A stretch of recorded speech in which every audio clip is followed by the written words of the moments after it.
Welcome to Founders Future, a podcast powered by Closers.io, where we dive into the journeys of innovative entrepreneurs and explore the road ahead of them and their companies.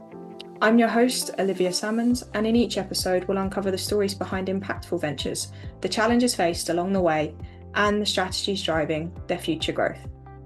Today, I'm very excited to be joined by Yvon Doan, founder of Espoir Collective. Yvon works with entrepreneurs to help them structure their businesses, optimize their taxes, and ultimately keep more of what they earn. Her work focuses on a crucial gap where businesses are generating revenue but not building real profit due to lack of financial systems and strategy. Yvon, welcome to Founders Future. Thank you so much for joining me here today. It's a pleasure to invite you here, and I'm very much excited to dive in and learn a little bit more about your journey. So, Yvon, with all of my guests, I do actually like to start at the beginning. So if you don't mind briefly taking me back to what it was you was doing before you started up the company, and then from there, what was the motivation behind it?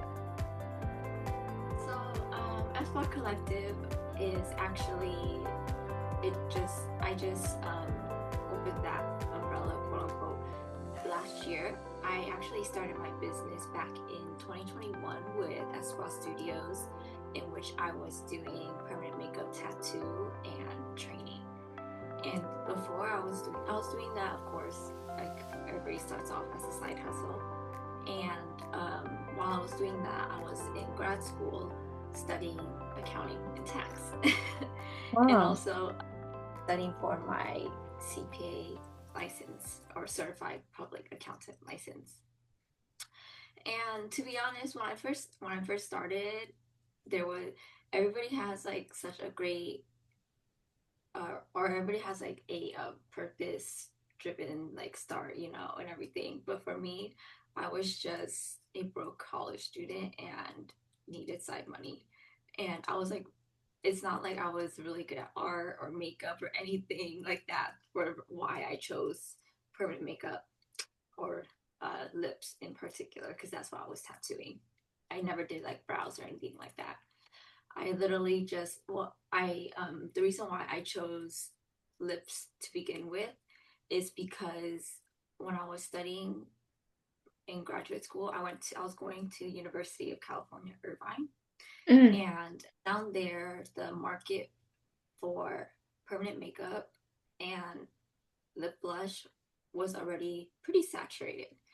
And I knew that I was moving back to the Bay Area after college anyways. And prior to that, I did my undergrad in UC Irvine and I studied business.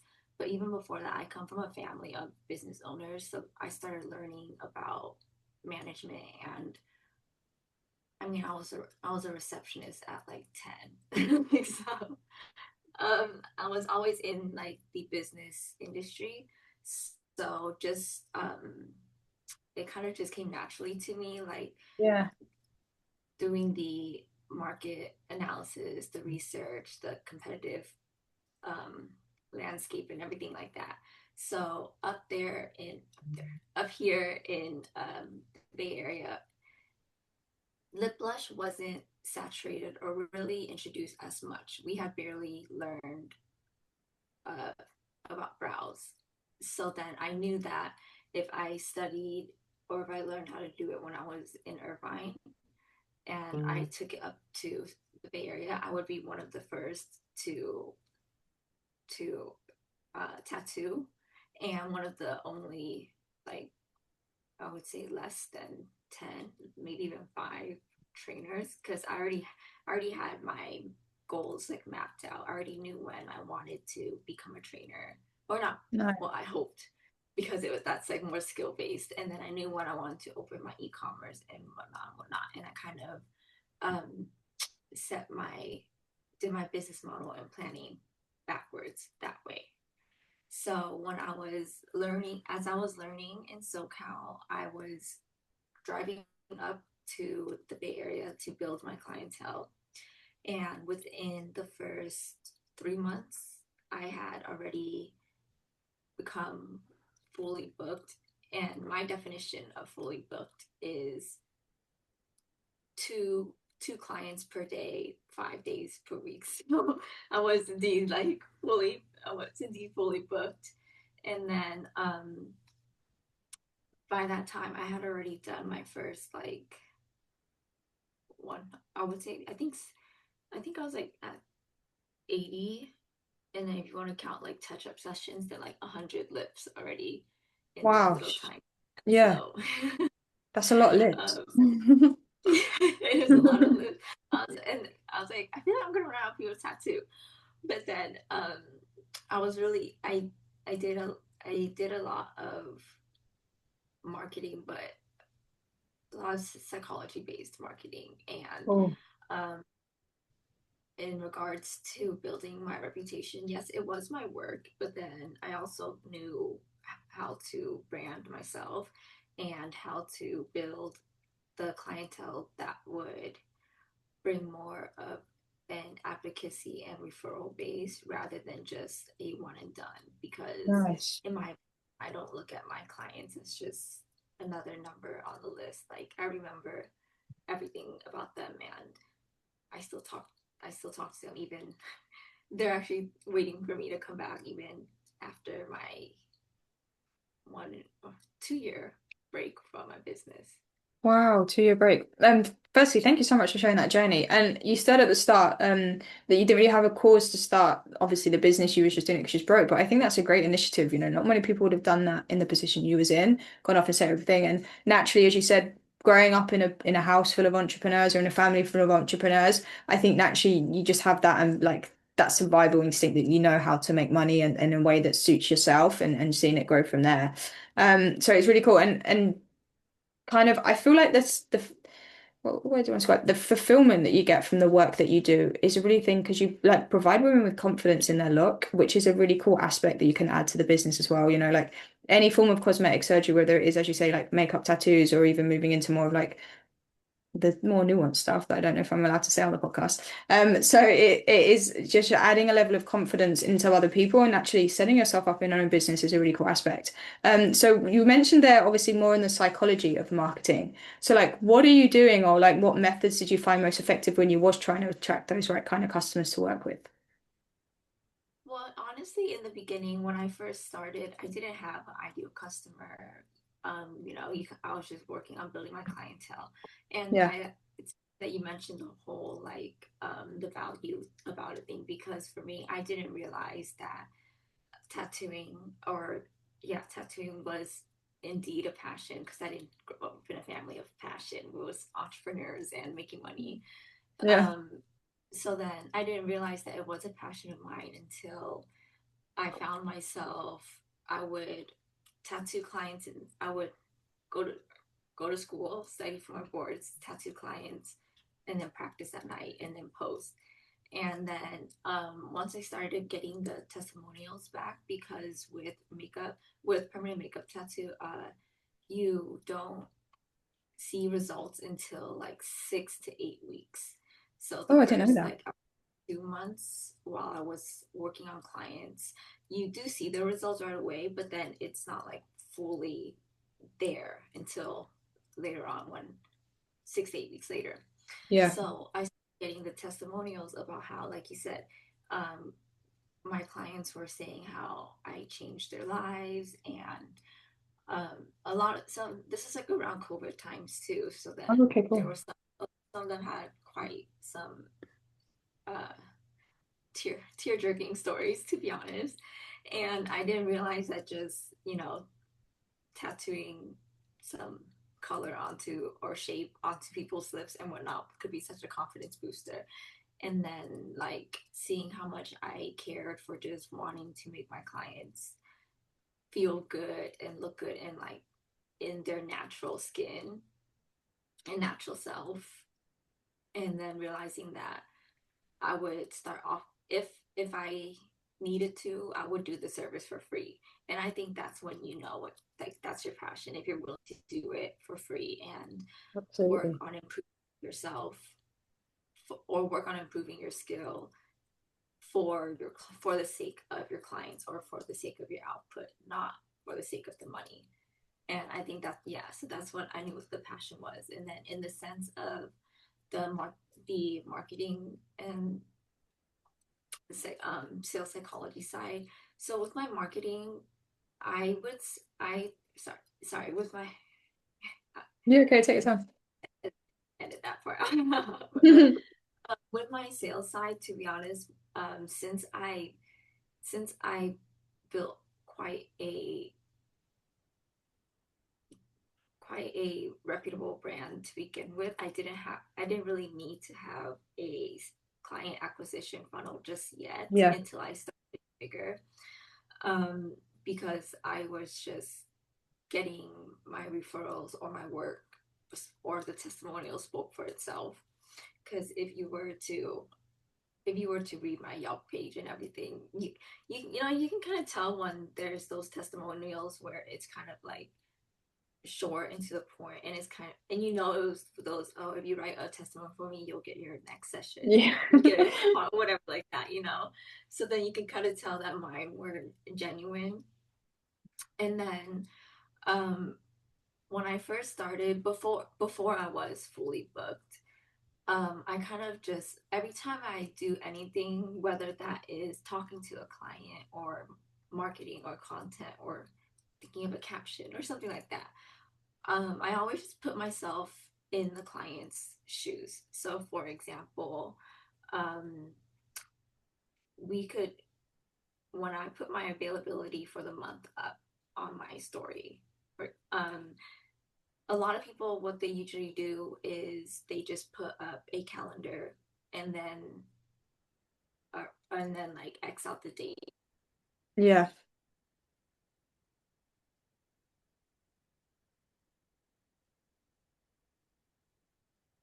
I can't hear you. Is the only thing.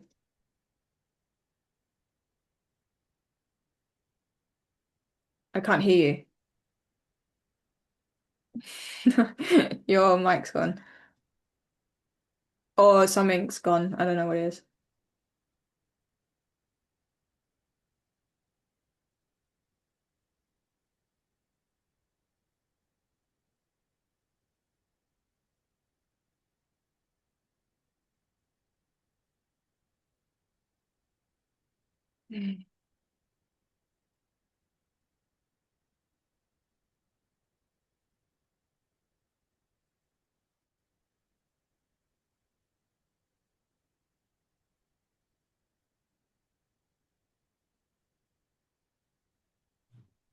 Okay, what about Now I can now? hear you. Now I can hear you. I've got Okay. you loud and clear. Cool. Okay. I don't know Um, where you got to. oh, I Was think it it's because somebody testimonials? called my phone and then Ah, it, yeah, I don't know what I happened. know what you mean. But Yeah. um, what was the last thing you heard Yeah, I before? can't remember what it was I was saying. I don't know where we got to. We were talking about testimonials, your marketing thing. Right, I kind of got what you were saying, and then when you was fully Oh, booked. oh yeah, okay. Oh yeah, so like for example, putting um what a lot of people do when they put their availability up to get like bookings, right? They would just put dates or Yeah. just a list of or something like that. But for me, what I did was I put the date, the time, and everything, because if you're a client or a prospect or potential whatever, and you're scrolling through the stories, what would stand out to you more, like just a story of just a list of random dates, or a full calendar with the date, the time, the details? Yeah. Because then it'll be like, it'll click to you and be like, oh, I'm off that day or I'm free that day. And then when the clients do reach out to me uh, to inquire about a booking, a lot of people will send them a calendar link to go book, or in our case, the appointment link to go book an appointment and everything. I did do that towards the like later on when I got a little bit more busy. But even now when I have the time, I'll do it myself, because every single second that you make a client or a prospect do something, that's a chance that you could lose them.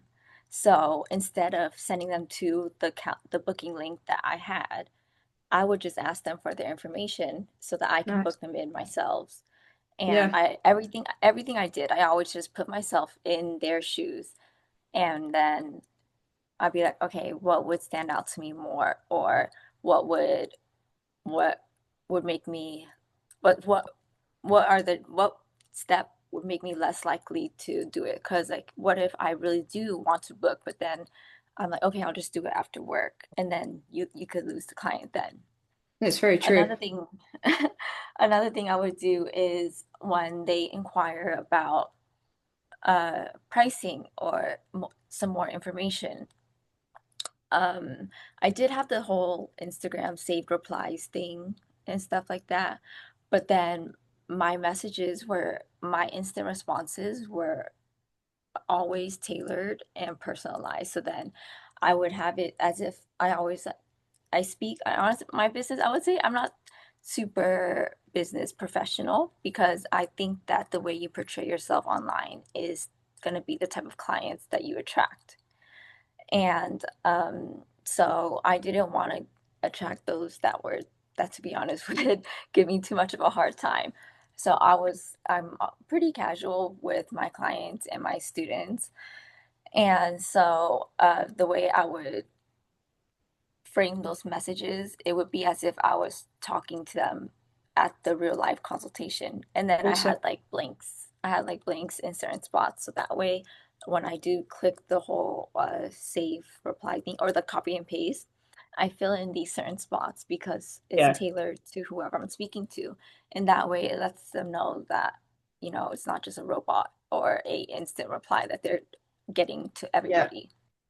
yeah. I like that. And I didn't, I'm sorry.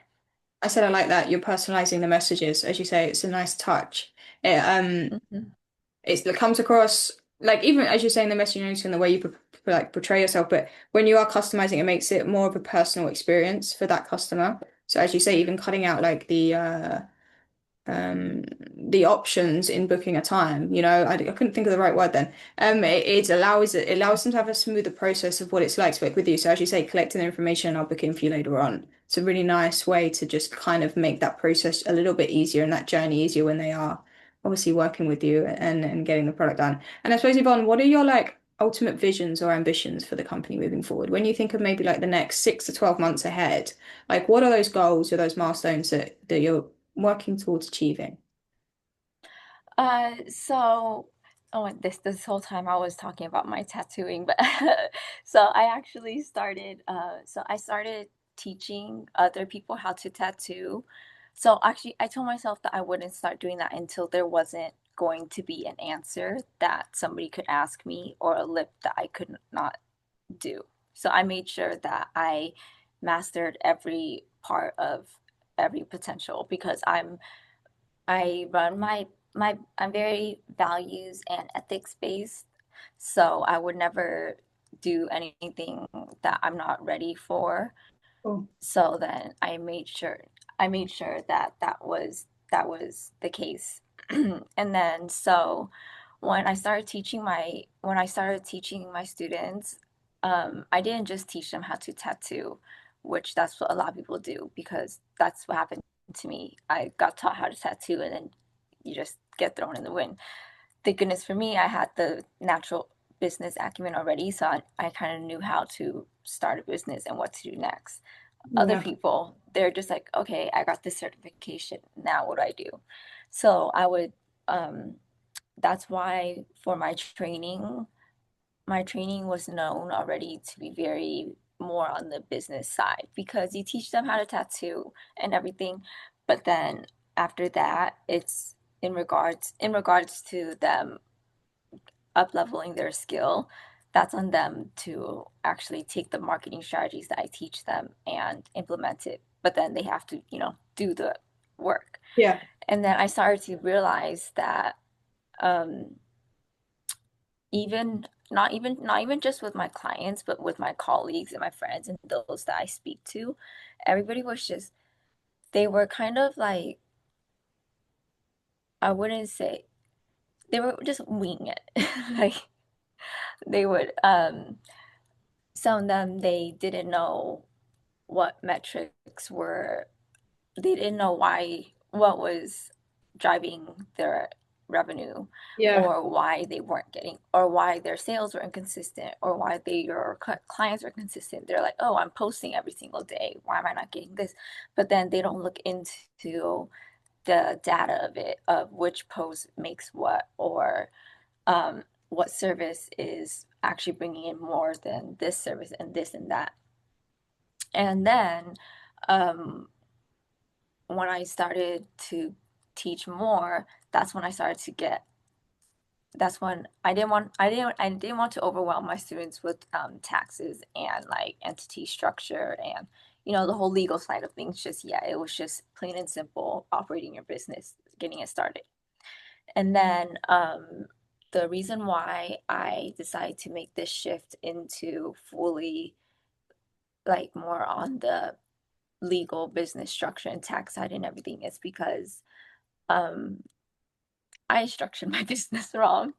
And I unfortunately not only went through my personal identity theft with my social security number, but my Wow. business identity theft too. So with my EIN, I had a cyber breach.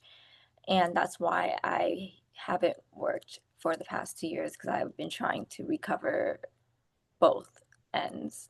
And I'm still Oh, trying, I'm still recovering it. yeah. But then in this process, amongst doing the research and like just doing everything, I realized how important it is to have it properly structured and protected from the start, even if that's not your goal yet. Because yeah, I did do backward goal planning and everything, but that was just more for sales, marketing, acquisition, building these relationships. I didn't see so far ahead as to how to structure it properly. Because, for example, if I had properly structured my business in a way and my tax entity and classification and all those whole legal jargon stuff, then when I did get everything stolen from me, it wouldn't it wouldn't leave me where I am financially today because if you structure everything correctly, then once you want to start growing your business, you're not having to reinvest your own money. And Yeah. people don't know about the how different business credit versus personal credit works. And some people just even myself too, automatically think, oh, a loan or oh, borrowing money, like, no, that's a bad thing. And like, they just think about the interest and stuff like that. But then if you truly set it up from the start and know how to optimize it from the start, then when it comes time, you want to be able to be quote unquote fundable or ready to invest or ready to become an S corp and save on taxes and and all that stuff before you need to. Yeah. And in No, order to do so, you need to have the no, overall no. vision and plan backwards for it. Yeah, but you also need to have the knowledge, and as you say, it's not something that's easy accessible to people, especially like not just within the business stuff that you're providing to obviously the coaches, the makeup artists, helping, but also the financial aspect. Like I was never taught how to do my taxes. I was never taught about anything in that space, and it's such a blur to people. I feel, especially women in business, we don't know what much about it. We've never been kind of taught that role. Even in schools, it was never educated to me in the system that I went through. So it is a big hole in people's knowledge. So again, adding that onto your services just provides them with a lot of clarity. So hopefully they don't, end up in the same situation as you said, or even make the same mistakes that you did when you first started the business, and they have that structure moving forward. And then hopefully yourself as well can recover and move forward from there as well.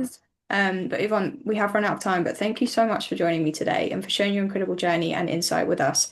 Where can our listeners reach out best to work with you or connect with you if they would like to do so? So it can be on you can go to my Instagram, which is ESPOIR tax underscore advisory. Or that's my new one that I just created, but then everybody knows my Espoir Studios one, which is ESPOIR underscore studios. From there, that's probably the best way to connect with me for now because I am still revamping my new website and my new booking link and whatnot. But Cool then stuff. whatever's updated on that end will always be posted on my social media. And since my tax page is still new, I will still always be posting on my art or on my coaching page and everything. Nice. Beautiful stuff. And Yvonne, thank you again for joining me. I really appreciate your time today. And to our listeners, if you enjoyed today's episode, please be sure to go and check out Yvonne. As she just said, drop her a message on Instagram, check out the pages. I'm sure she'd love to hear from everybody.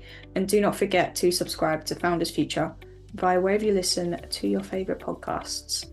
And if you are a business owner, specifically a coach, consultant, or agency owner, and you're really looking to scale your business and you want to enhance your sales and marketing efforts, visit closers.io to hop on a call with one of our team and discover how we went from $0 to $30 million per year in less than 3 years. But until then, keep on climbing, and we will see you on the next one.